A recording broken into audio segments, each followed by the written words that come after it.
আমরা প্রতিদিন কথায় কথায় এমন কিছু ইংরেজি বলি যা ব্যাকরণগতভাবে ভুল না হলেও শুনতে ঠিক স্মার্ট লাগে না। চলুন আজ ৩টি সাধারণ ভুল ঠিক করে নিই। কাউকে জিজ্ঞেস করতে চান সে কেমন আছে? আমরা অনেকেই বলি হাউ আর ইউ।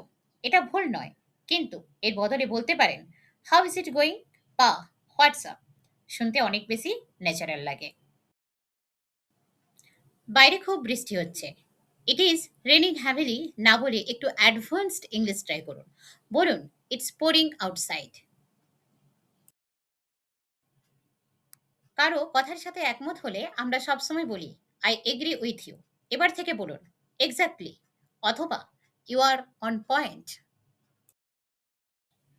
তাহলে বলুন তো I am listening to your বদলে স্মার্টলি কি বলা যায়? আমি একটা হিন্টস দিচ্ছি, কান শব্দটা থাকবে। কমেন্টে জানান। আর এরকম ভিডিওর জন্য চ্যানেলটি সাবস্ক্রাইব করে রাখুন।